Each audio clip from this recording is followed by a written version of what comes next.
Bonjour, je te retrouve aujourd'hui dans un format un peu podcast comme j'ai déjà pu faire par le passé pour te parler de la manifestation. La manifestation, c'est vraiment un sujet qui est très tendance à l'heure actuelle, on le voit un peu partout et ça fait plusieurs mois que je me rends compte qu'en fait la manifestation, eh bien, elle fait partie intégrante de la psychogénéalogie. Je m'en étais pas du tout rendu compte avant parce que c'est vrai qu'on parle du pouvoir, de l'intention, on parle des actes symboliques en psychogénéalogie et en fait la manifestation c'est ça aussi, c'est pouvoir mettre en place des choses pour pouvoir obtenir ce que tu désires. Alors, on ne le dit pas en tant que tel, en tant que mettre en place des choses, parce que ça voudrait dire faire des choses, si ce n'est que c'est quand même ça. C'est méditer, c'est prendre du temps pour visualiser, c'est prendre du temps pour se projeter à travers plein d'exercices, la possibilité de mettre en place des choses pour pouvoir manifester la vie qu'on désire. Alors bien sûr, il y a d'autres techniques pour y arriver, notamment la PNL, et je pense que c'est aussi pour ça que je n'avais jamais fait le lien, parce que je suis également formée à la PNL, je suis également formée à Mindfulness, et donc du coup, en fait, c'est tous ces outils-là qui font qu'on arrive à manifester. Et je m'en suis vraiment rendu compte cette année parce que je vous l'avais expliqué dans des épisodes précédents, mais au mois de février, j'avais perdu 1000 euros, mauvais investissement business, et je m'étais vraiment dit, mais je l'ai déjà bossé plein de fois ce sujet, qu'est-ce qui fait que ça revient encore? Et donc, je m'étais repenchée sur la question, et à l'époque, j'avais sorti la vidéo sur la mémoire de prostitution notamment. Et c'est là où je me suis rendu compte que les choses qu'on met en place en psychogénéalogie, eh bien, c'est de la manifestation. Ou on pourrait dire que dans la manifestation, on peut aussi faire de la psychogénéalogie.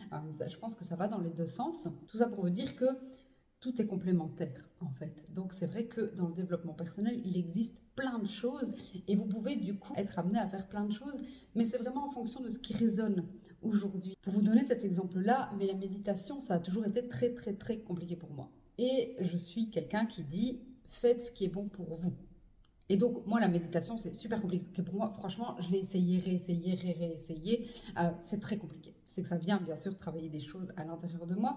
Mais du coup, c'est pas forcément quelque chose que je pratique plus que ça parce que c'est compliqué. Mais avec la manifestation, finalement, je me suis remise à méditer, mais d'une autre manière. Donc, ça veut dire qu'il y a plein de formes de méditation.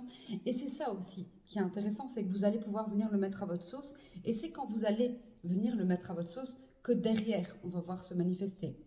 Et donc, depuis que je fais le travail de manifestation, il y a d'abord eu ce gros travail au niveau de l'argent, qui a eu beaucoup d'impact en fait sur mon mindset. Il s'est placé plein de choses.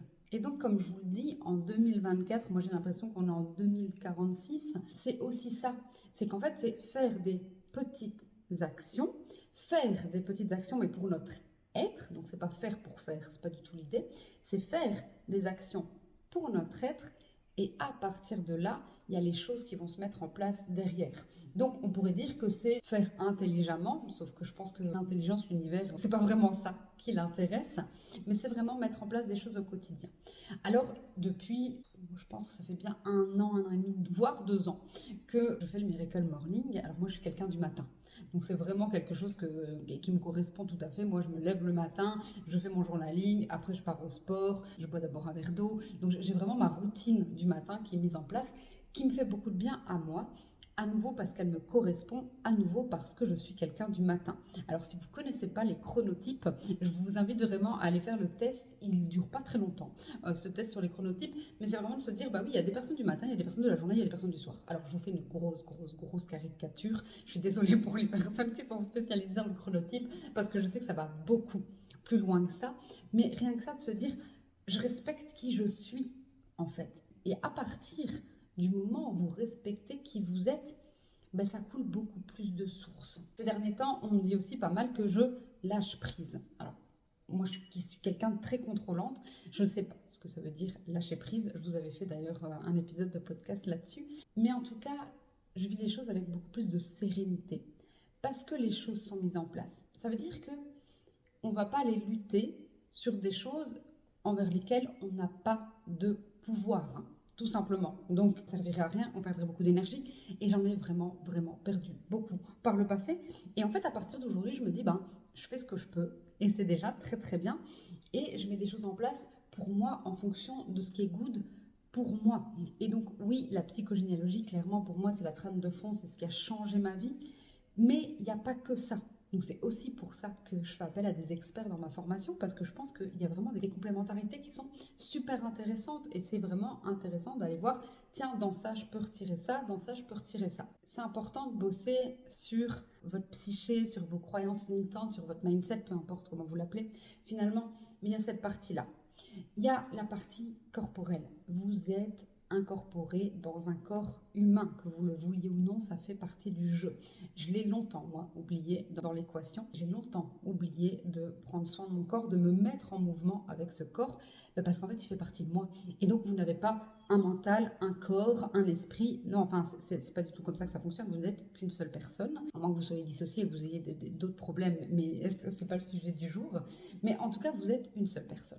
Et donc, vous devez prendre conscience que c'est important de prendre soin de la totalité de votre être. Dans la totalité de votre être, eh bien, il y a ce que vous avez hérité du passé. Et donc, par rapport à ça, eh bien, on va venir travailler en psychogénéalogie. Il y a tout ce qui se passe dans le présent. Et donc là, on peut bosser différemment. Et choisissez les disciplines qui vous correspondent aujourd'hui. C'est pas parce qu'elles vous correspondent aujourd'hui qu'elles vous correspondront demain. Ça veut dire que moi, la méditation, même si je suis formée à la méditation, j'ai tout le temps dit que c'était pas pour moi. Alors que depuis que je refais du journaling plus quotidien, depuis que je suis beaucoup plus axée sur ce que je désire mettre en place pour demain, ce que je veux manifester demain, eh bien la méditation, elle est revenue dans ma vie de manière hyper fluide. Et donc c'est ok. Donc voilà, tout ça pour vous dire que la manifestation, peut-être que ça vous paraît être quelque chose d'inaccessible. Alors oui, la manifestation, c'est quelque chose qui est très grand. C'est quelque chose qui nous dépasse, parce que le pouvoir de l'univers nous dépasse complètement. Par contre, c'est accessible. Vous ne devez pas dépenser des 1000 et des 100. Finalement, c'est un peu comme tout ce qui est, j'allais dire, hors de ce qui est tangible, comme la lithothérapie, comme les oracles, comme tout ça. Vous n'avez pas besoin de dépenser des 1000 et des 100 pour y arriver, parce que tout est en vous. Alors j'en reparlerai dimanche dans ma vidéo sur la magie et les mémoires de magie, tout ce qui est lithothérapie, mais là je voulais vraiment centrer, je me perds, excusez-moi, là je voulais vraiment me centrer sur le fait que tout est accessible. Vous n'avez besoin de rien si ce n'est de vous. Alors oui, il existe plein d'outils pour vous accompagner. Des outils qui vous permettront d'aller peut-être plus en profondeur, qui vont vous permettre d'être plus ciblés. Effectivement, ils sont à votre disposition, mais avant tout, c'est de vous dont il s'agit. Et donc, revenez à vous. Demandez-vous ce qui est bon pour vous. Si le Miracle Morning, c'est pas fait pour vous, eh bien, le faites pas. Peut-être que vous pouvez mettre en place une routine du soir, si vous êtes plus du soir. Peut-être qu'aujourd'hui, c'est pas la psychogénéalogie et que c'est autre chose. Et c'est ok. Et la psychogénéalogie viendra se mettre sur votre chemin au moment où vous en avez besoin. Mais pour ça, il y a une forme de pouvoir faire confiance en l'univers, d'avoir foi en l'univers. Alors voilà, mon petit épisode du jour sur la manifestation. C'est juste pour vous dire que tout est là. Et donc, ayez confiance, mais n'ayez pas juste confiance en vous disant « ça va tomber du ciel ». Ça va pas tomber du ciel. Mettez des choses en place pour que ça arrive.